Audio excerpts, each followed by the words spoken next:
Mari kita berdoa. Bapa, kami mengucap syukur atas kebaikan Tuhan dalam kehidupan kami. Kami percaya Tuhan bahwa sampai detik ini kami ada sebagaimana kami ada. Semua karena anugerah-Mu, semua karena kebaikan-Mu dalam kehidupan kami. Pada hari ini kami bersama-sama bersuka cita karena Engkau telah bangkit. Kami bersuka cita bahwa kami bersama-sama keluarga besar Gereja Pokumong Pratama bisa merayakannya di dalam ibadah hari ini. Biarlah kami senantiasa merenungkan kebaikan Tuhan dalam kehidupan kami, bersuka cita. Oleh karena Engkau hidup, maka kami memperoleh pengharapan di dalam Tuhan Yesus Kristus. Pada saat ini Tuhan, kami akan mendengarkan firman-Mu. Biarlah firman-Mu dapat kami mengerti dengan baik, untuk kami dapat lakukan di dalam kehidupan kami sehari-hari. Terima kasih Tuhan, berkati seluruh jemaat yang ada di rumah maupun kami yang melayani di tempat ini, agar kami dapat mendengarkan firman-Mu dengan baik. Terima kasih Tuhan Yesus, terima kasih. Jadikanlah kami orang-orang Kristen yang tidak hanya sekedar mendengar, tetapi juga menjadi pelaku-pelaku daripada firman-Mu. Dalam nama Tuhan Yesus kami berdoa dan mengucap syukur. Haleluya, amin. Shalom. Shalom. Haleluya. Puji Tuhan Bapak Ibu. Saya berharap Bapak Ibu dalam keadaan sehat. Nah, hari ini kita bersama-sama merayakan Paskah.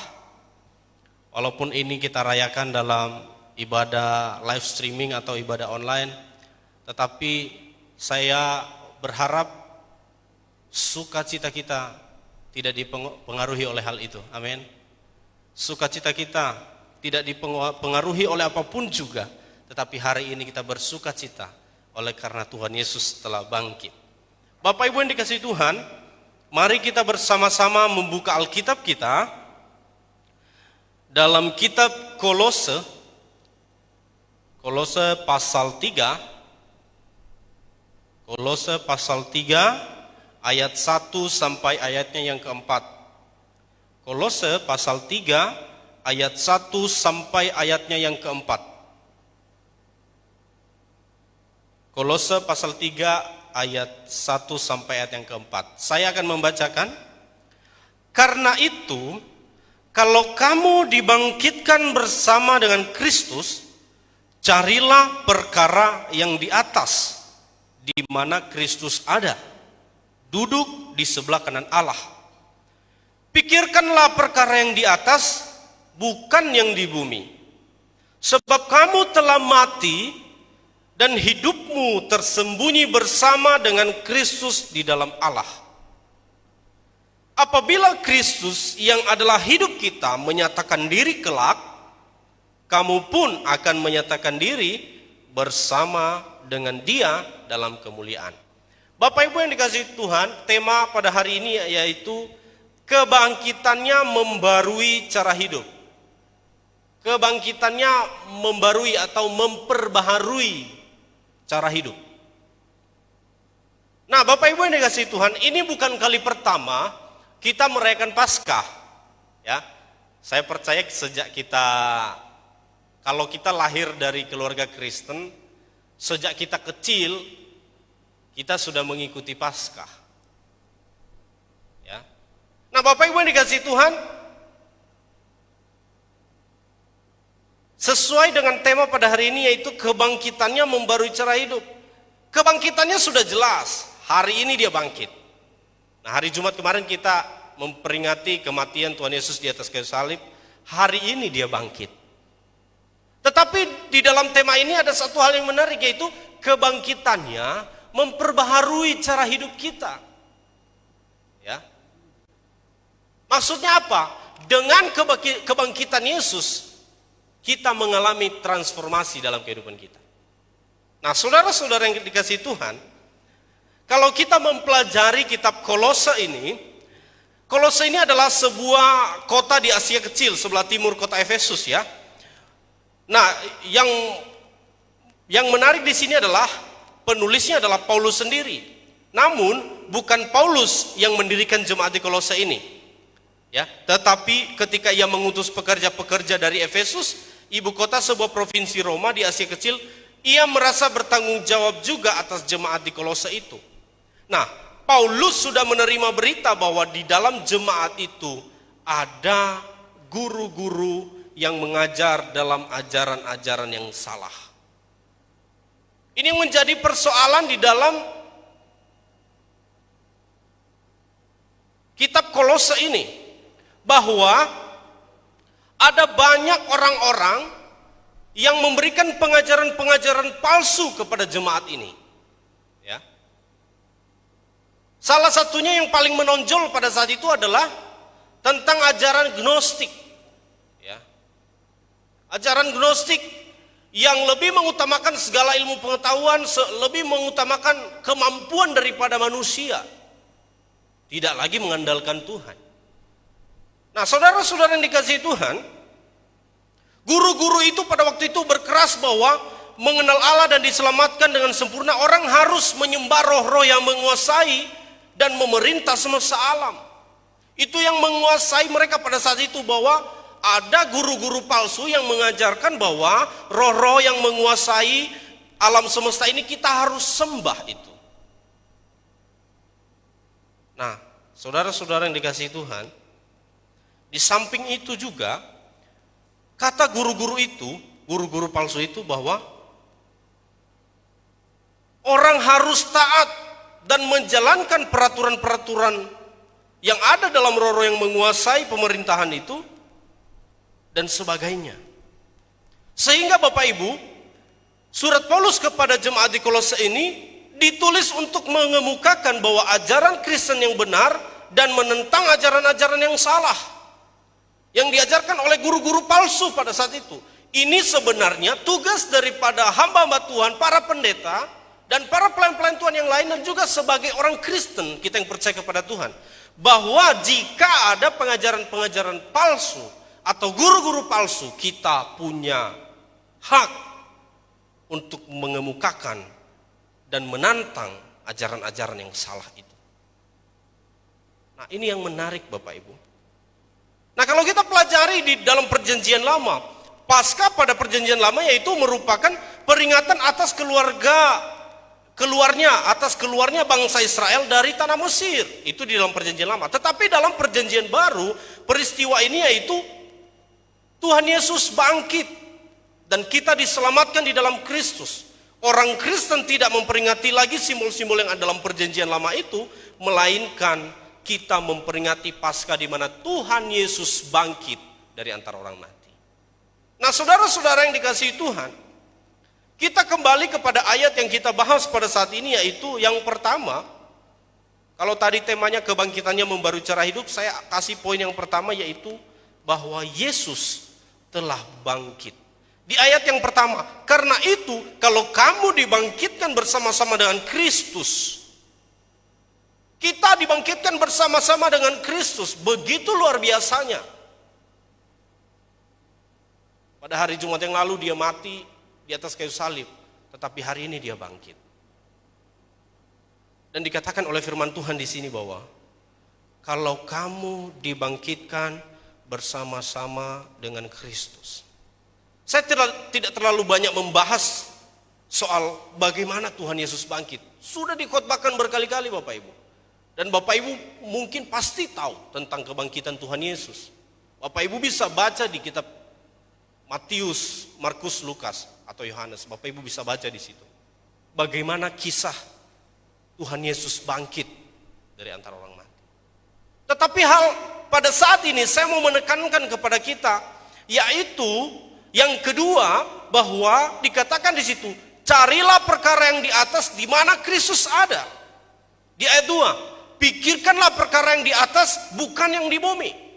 Poin yang kedua adalah yang saya sampaikan, bahwa yang kedua, yang memperbarui cara hidup kita, yang memperbarui hidup kita, itu kita harus mencari perkara yang di atas dan memikirkan perkara yang di atas.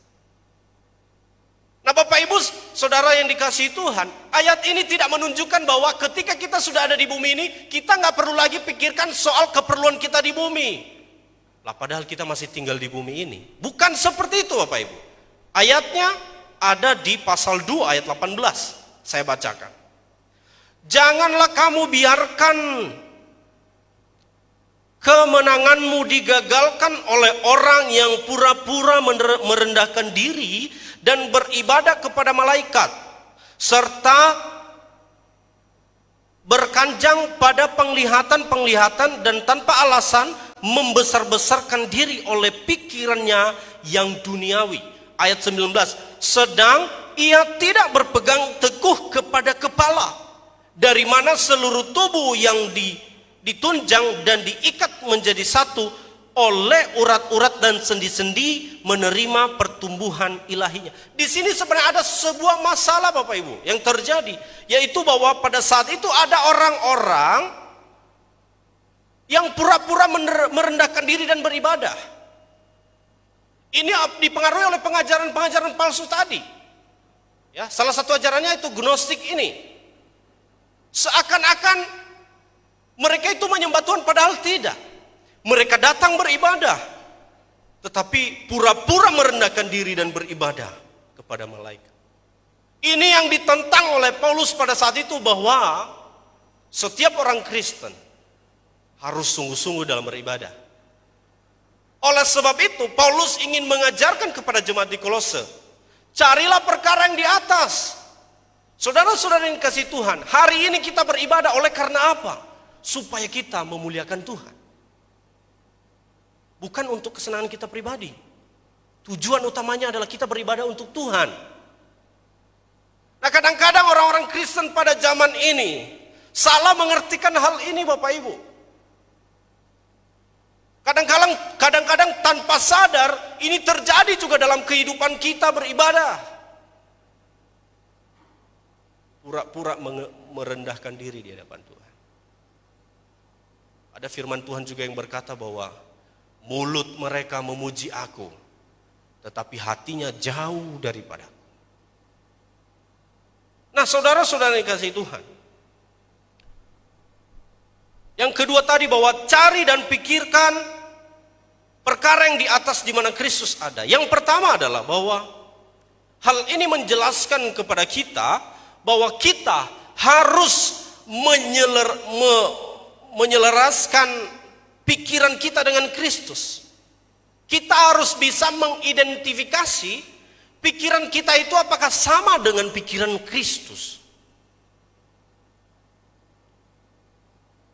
Nah, saudara-saudara, Kristus nggak mungkin memikirkan hal-hal bagaimana saya menjatuhkan orang ini. Kristus tidak memikirkan bagaimana saya menghancurkan orang lain, bagaimana saya bisa korupsi. Kristus sama sekali tidak berpikir seperti itu. Dan oleh karena Kristus telah bangkit untuk kita, kita harus menyelaraskan pikiran kita dengan Kristus. Mencari perkara yang di atas, pikirkan perkara yang di atas, bukan yang di bumi. Maksudnya apa? Apa yang kita lakukan di bumi itu sesuai dengan kehendak yang di atas, yaitu Tuhan Yesus Kristus. Nah, ini setiap hari kita harus mengidentifikasi Bapak Ibu. Kita harus menyelaraskan pikiran kita. Tuhan Yesus sudah bangkit. Betul sekali, Tuhan Yesus sudah bangkit. Kita sama-sama dibangkitkan dengan Tuhan Yesus. Pertanyaannya sesuai dengan tema ini, apakah itu sudah memperbaharui cara hidup kita? Apakah pikiran kita sudah benar-benar selaras dengan apa yang dipikirkan oleh Tuhan Yesus Kristus? Saudara-saudara yang dikasihi Tuhan, kalau hidup kita selaras dengan pikiran Tuhan, kalau pikiran kita sesuai dengan kehendak Tuhan, saya percaya hidup kita akan diperbaharui secara terus-menerus. Lebih baik lagi. Sekalipun ada tantangan, sekalipun ada goncangan, kita tetap kuat di dalam Tuhan. Saudara-saudara yang dikasihi Tuhan, di sini Paulus memakai kata dalam bahasa Inggrisnya itu to set, yang berarti bahwa mencari dan menggali dengan sungguh-sungguh. Ya. Carilah perkara yang di atas. Pikirkanlah perkara yang di atas. Mencari dan menggali dengan sungguh-sungguh. Bagaimana mungkin kita bisa tahu pikiran Kristus kalau kita sendiri jarang berdoa, kalau kita sendiri jarang baca firman Tuhan, kalau kita sendiri ketika mendengar khotbah kita nggak mau dengar, kalau kita sendiri datang beribadah di dalam rumah Tuhan, pasti saatnya khotbah kita tidak mau dengar. Entah apa yang kita pikirkan. Bagaimana mungkin kita bisa menyelaraskan pikiran kita dengan Tuhan? Kita mengetahui pikiran Tuhan, kita mengetahui isi hati Tuhan itu melalui firman-Nya. Tidak mungkin kita bisa mengetahui kalau kita tidak menggali dengan sungguh apa maksud Tuhan dalam kehidupanku. Saudara-saudara yang kasih Tuhan,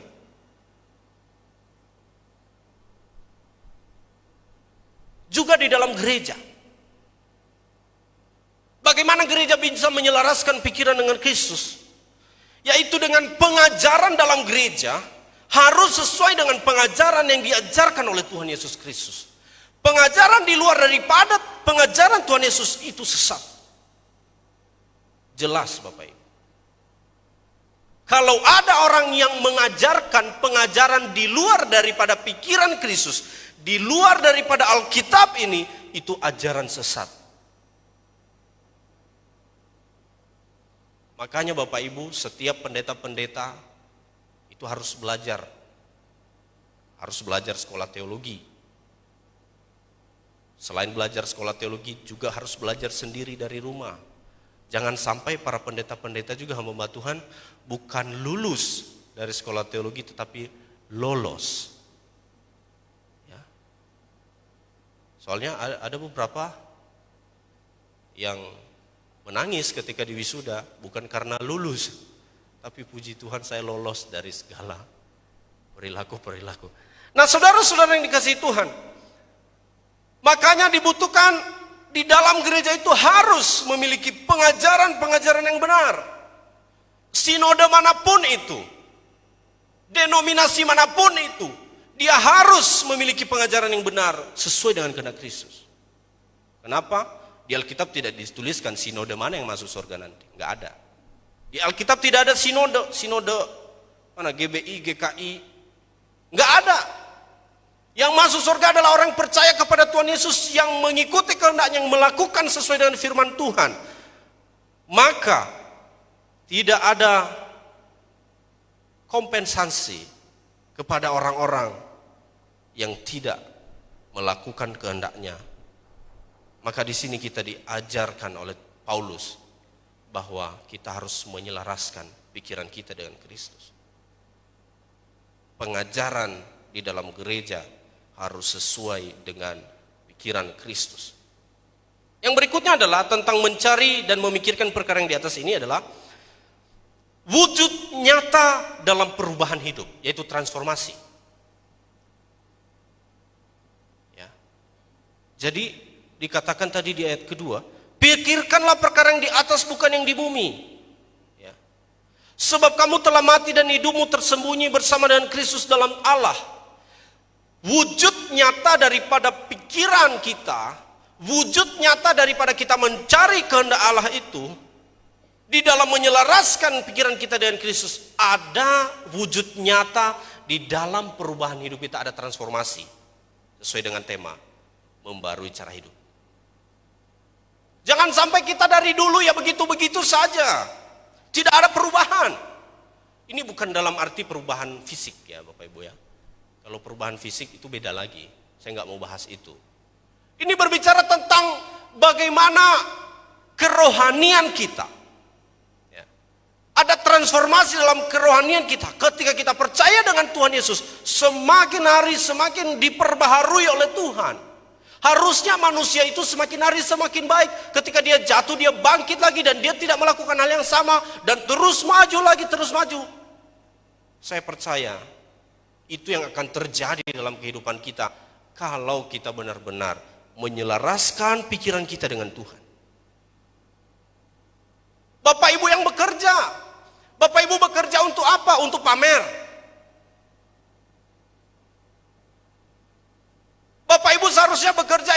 memuliakan Tuhan. Makanya di dalam pekerjaan tidak ada curang. Tidak menyusahkan orang lain. Kenapa? Karena kita bekerja untuk menyenangkan hati Tuhan. Itu maksudnya dalam ayat ini. Bukan berarti bahwa ketika kita di bumi nggak usah kita pikirkan lagi yang di bumi. Bukan Bapak Ibu. Tetapi segala sesuatu yang kita lakukan benar-benar memuliakan nama Tuhan dalam kehidupan ini. Makanya dikatakan di Kolose pasal 3:23, apapun juga yang kamu perbuat, perbuatlah dengan segenap hatimu seperti untuk Tuhan dan bukan untuk manusia. Kita melayani itu untuk Tuhan, Bapak Ibu. Makanya saya diperlukan bagi setiap yang melayani itu benar-benar menjaga kekudusan di hadapan Tuhan. Orang lain mungkin tidak tahu, tetapi Tuhan tahu isi hati kita. Ketika Tuhan Yesus memilih murid-muridnya, dia tidak memilih orang-orang yang begitu hebat. Tetapi dia memilih orang-orang yang mau dibentuk, yang mau bekerja sama. Saudara-saudara yang kasih Tuhan, mari kita koreksi diri kita masing-masing. Ketika kita percaya dengan Tuhan Yesus, apakah kita sudah mengalami transformasi? Apakah pikiran kita sudah selaras dengan Tuhan Yesus? Apakah ada wujud nyata di dalam perubahan hidup kita? Ini harus kita pikirkan baik-baik. Di dalam kebangkitan Tuhan Yesus ini, ada tanggung jawab yang harus kita lakukan dalam kehidupan kita. Dalam kehidupan keluarga kita, dimanapun kita berada. Seharusnya pikiran kita itu lebih memikirkan tentang nilai-nilai kekal dan keinginan Sang Juru Selamat kita. Nilai-nilai kekekalan. Bapak Ibu, pernahkah Bapak Ibu di dalam ketika bangun pagi terus berpikir, Tuhan, apa yang saya mau perbuat hari ini supaya perbuatanku ini mau menyenangkan hatimu? Pernahkah Bapak Ibu merenungkan kembali ketika mau tidur malam, Tuhan, apa yang sudah saya perbuat hari ini? Jangan-jangan aku banyak menyakiti hati orang hari ini. Jangan-jangan aku berpikir yang tidak sesuai dengan kehendak-Mu. Bapak Ibu yang dikasihi Tuhan, hati-hati juga di dalam kita memakai sosial media. Jangan sampai apa yang kita posting itu tidak sesuai dengan kehendak Kristus. Amin Bapak Ibu. Nah saudara-saudara yang kasih Tuhan, kita tidak boleh dikuasai oleh hal-hal yang ada di dunia ini karena semua itu akan sirna. Fokus kita bukan di situ. Hal-hal duniawi itu tidak boleh menjadi tujuan hidup kita. Sekali lagi saya katakan, hal-hal duniawi tidak boleh menjadi tujuan hidup kita. Itu bukan tujuan hidup kita. Jangan sampai kekayaan yang kita miliki di dunia ini membuat kita jauh daripada Tuhan. Di dalam Alkitab, Tuhan Yesus tidak mengatakan bahwa orang kaya itu nggak masuk surga, tetapi sukar untuk masuk surga. Kenapa? Seringkali oleh karena orang sudah memiliki kekayaan, dia tidak peduli lagi sama Tuhan. Tujuan hidup sudah mulai berubah. Nah, saudara-saudara yang kasih Tuhan, seorang profesor teologi, William Barclay mengatakan, orang Kristen akan lebih memikirkan memberi daripada menerima, melayani lebih daripada menguasai, mengampuni lebih daripada balas dendam. Orang Kristen akan melihat bukan seperti yang dilihat oleh manusia pada umumnya, melainkan seperti yang dilihat oleh Tuhan. Ini pentingnya kita menyelaraskan pikiran kita dengan Tuhan. Karena seharusnya orang Kristen itu berbeda dengan dunia sana. Kalau orang dunia memikirkan orang-orang yang hidup dalam duniawi, memikirkan bagaimana supaya saya dapat terima, tidak mau memberi. Tetapi kita sebagai orang Kristen, bagaimana kita bisa memberi kepada orang lain, memberi kepada orang-orang yang susah, memberi hidup kita untuk melayani Tuhan. Seharusnya berbanding terbalik dengan apa yang dipikirkan oleh orang-orang dunia yang di luar sana, di luar Kristen. Saudara-saudara, ini penting untuk kita pahami bahwa jangan sampai kita sama aja dengan mereka yang di luar sana. Tidak ada bedanya. Jangan sampai. Yang ketiga, di ayatnya yang kedua. Di ayat yang ketiga, di ayat yang ketiga. Dikatakan di sini bahwa sebab kamu telah mati dan hidupmu tersembunyi bersama dengan Kristus dalam Allah. Poin yang pertama tadi yaitu Yesus telah bangkit. Yang kedua, mencari dan memikirkan perkara yang di atas. Yang ketiga adalah hidup tersembunyi dalam Tuhan Yesus Kristus. Di sini Paulus mengulang kembali ke belakang. Maksudnya di ayat yang ketiga, sebab kamu telah mati dan hidupmu tersembunyi. Sebab kamu telah mati. Pada hari Jumat yang lalu, kita sudah memperingati bagaimana Tuhan Yesus mati di atas kayu salib supaya dosa-dosa kita ini dihapuskan. Oleh sebab itu, kita harus mematikan segala manusia lama kita. Nah, oleh karena kita sudah mematikan segala manusia lama kita hidup di dalam Kristus, kita bangkit bersama-sama dengan Kristus, maka Paulus mengatakan di sini bahwa hidupmu tersembunyi bersama dengan Kristus. Poin yang ketiga adalah hidup yang tersembunyi di dalam Tuhan Yesus Kristus. Maksudnya bagaimana? Hidup yang tersembunyi itu adalah yang pertama ada jaminan hidup ketika kita percaya dalam Kristus. Kita ditutup bungkus dengan Kristus. Ada jaminan hidup kita. Tuhan akan memelihara kehidupan kita. Seperti perempuan Samaria di tepi sumur pada waktu berbincang-bincang dengan Tuhan Yesus. Perempuan Samaria ini ingin mengambil air dalam sumur itu. Di dalam perbincangan mereka, Tuhan Yesus mengatakan bahwa sesungguhnya aku adalah air hidup. Dan ketika kamu meminumnya, kamu tidak akan haus lagi.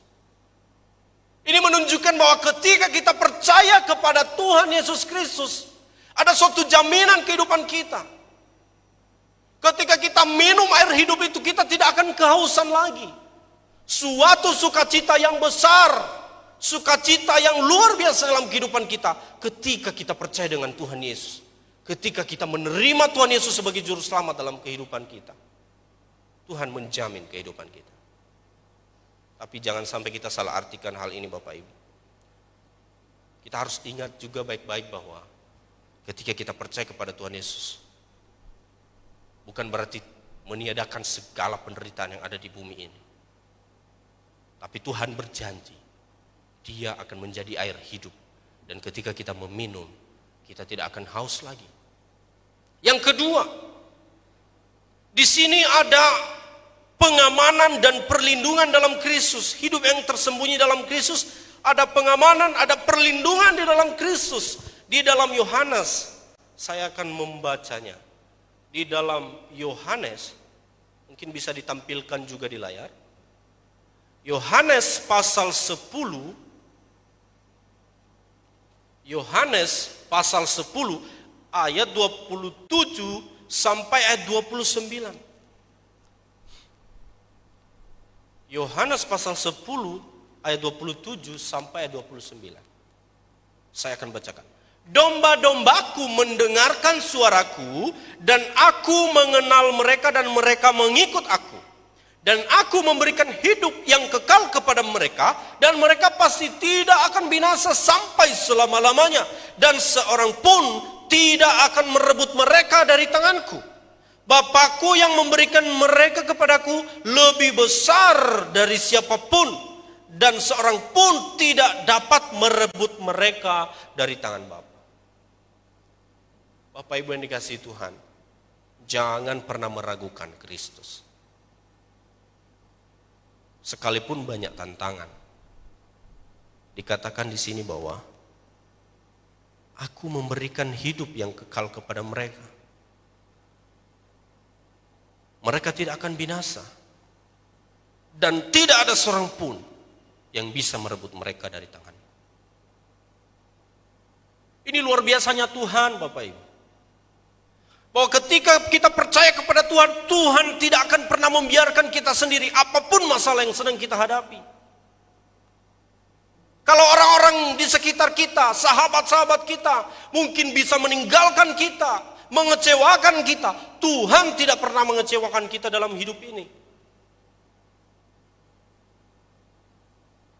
Bahkan dia rela mati di atas kayu salib, dia bangkit kembali dan dia nanti akan menyediakan tempat bagi kita semua. Pengorbanannya luar biasa untuk kita. Maka jangan kita sia-siakan hal ini. Kita pergunakan dengan baik, dengan hidup seturut dengan kehendak Tuhan. Dia adalah gembala kita, dan dia mengenal kita, domba-dombanya. Seorang gembala yang baik, yaitu Tuhan Yesus Kristus, tidak akan pernah meninggalkan domba-dombanya. Tetapi kita harus ingat juga bahwa ketika domba-dombanya lari, kadang dia harus bersikap tegas kepada domba-dombanya. Terkadang kalau kita jauh daripada Tuhan, terkadang ada hal yang Tuhan perbuat supaya kita kembali kepadanya. Nah, Bapak Ibu yang dikasihi Tuhan, tidak ada keraguan lagi ketika kita percaya kepada Tuhan Yesus. Maka marilah kita serahkan totalitas hidup kita ini kepada Tuhan.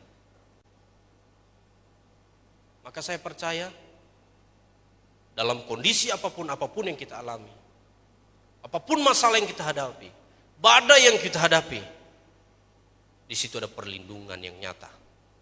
Tuhan Yesus Kristus. Saya berharap Bapak Ibu pernah merasakan di mana ada satu titik Bapak Ibu tidak bisa mengharapkan siapapun, tidak bisa berlindung kepada siapapun, tetapi hanya kepada Tuhan. Harusnya kita mengalami hal-hal itu dalam kehidupan kita, di mana kita berada seperti di dalam terowongan gelap dan tidak ada ujungnya. Kita datang kepada Tuhan Yesus yang memberikan jalan keluar. Maka Tuhan Yesus mengatakan dalam firman-Nya, marilah kepadaku yang letih, lesu dan berbeban berat. Aku akan memberikan kelegaan kepadamu. Tapi ingat baik-baik, perlindungan Tuhan itu juga kita tidak bisa mempergunakan dengan semena-mena. Tuhan lindungi aku, ya sudah. Kalau pemerintah sudah menganjurkan jangan keluar rumah, kalau nggak penting-penting banget, ya jangan keluar rumah. Jangan beralasan pada pemerintah, Tuhan melindungi saya. Itu konyol. Ya. Tuhan melindungi kita. Tetapi apakah selaras pikiran kita dengan Tuhan? Tuhan memberikan kita hikmat untuk dapat berpikir. Jangan kita buat-buat masalah sendiri. Nanti setelah sudah sakit beneran, baru minta perlindungan Tuhan. Bahkan Tuhan sudah bilang tadi, jangan memiliki iman yang konyol. Nah, saudara-saudara yang dikasihi Tuhan, itu yang ketiga, yaitu hidup yang tersembunyi dalam nama Tuhan Yesus. Yang keempat adalah di ayatnya yang keempat. Apabila Kristus yang adalah hidup kita menyelamatkan diri kelak. Nah, diri kelak ini berbicara tentang yang akan datang. Kedatangan, bisa jadi kedatangan Tuhan Yesus yang kedua kali. Nah, yang keempat adalah kita memiliki pengharapan akan kemuliaan. Di pasal 3 ayat 4 ini jelas sekali membicarakan tentang kedatangan Kristus yang kedua kali. Nah, saudara-saudara yang dikasihi Tuhan, kita yang masih hidup akan mendapat kemuliaan dari tubuh kita. Semua orang yang sudah mati dalam Kristus akan dibangkitkan kembali. Itu di dalam Wahyu, Bapak Ibu bisa membaca. Semua kita akan kembali bersama-sama dengan Kristus dalam kemuliaan. Inilah sebenarnya tujuan daripada hidup kita. Bahwa hal-hal duniawi tidak boleh menjadi tujuan hidup kita, tetapi tujuan kita itu ada di dalam hal kekekalan. Sehingga di dalam nomor 1, nomor 2, nomor 3 tadi, kalau kita sudah melakukan dalam kehidupan kita, kita memperoleh pengharapan akan kemuliaan itu. Tapi kalau yang kita pikirkan hanya kesenangan-kesenangan dunia saja dalam kehidupan kita, jangan berharap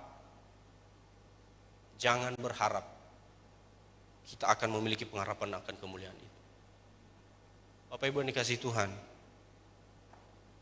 kebangkitannya menjadi tanggung jawab kita bagi orang Kristen semua. Tanggung jawab kita apa? Sesuai dengan tema, memperbaharui cara hidup kita. Tuhan Yesus sudah bangkit, betul sekali. Dan kita bersukacita akan hal itu. Tapi ingat satu hal, apakah sudah ada transformasi dalam kehidupan kita? Ya.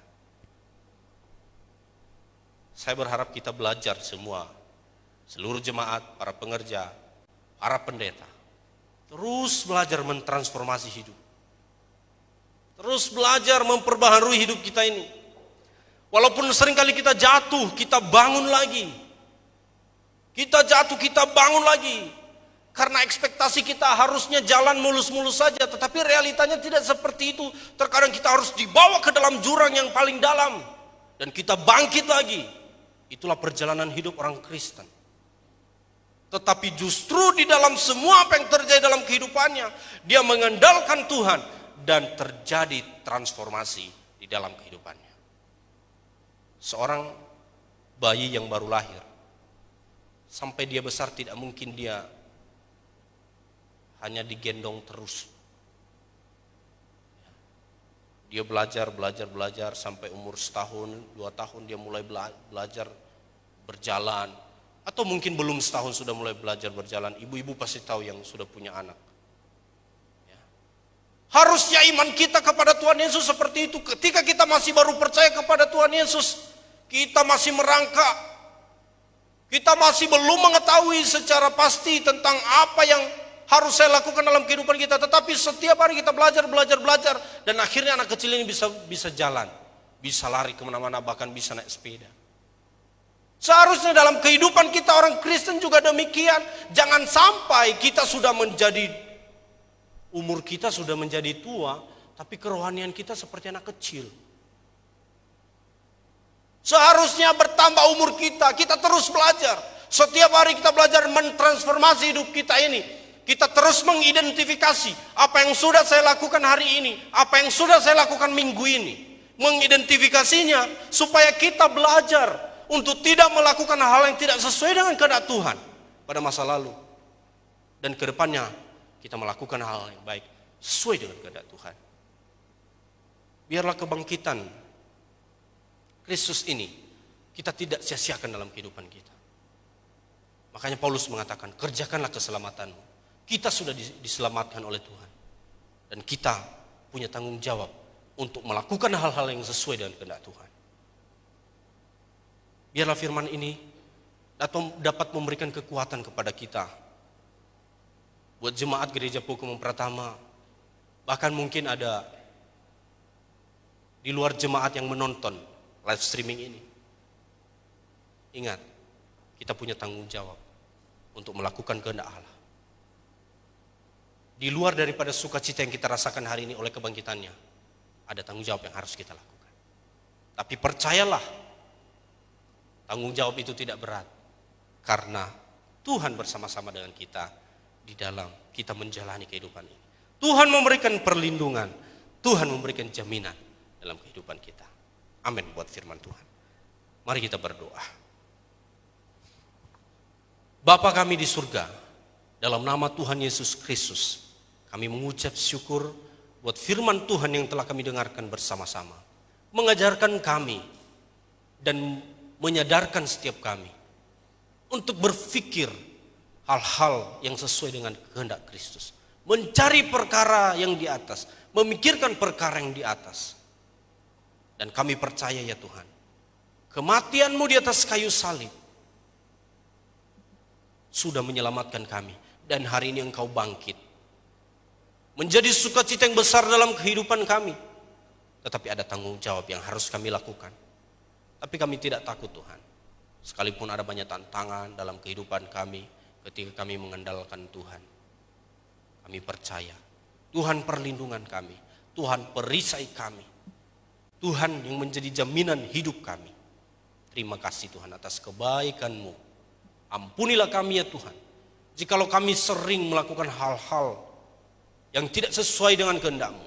Jikalau kami sering memikirkan hal-hal yang tidak sesuai dengan kehendak-Mu, ampuni kami.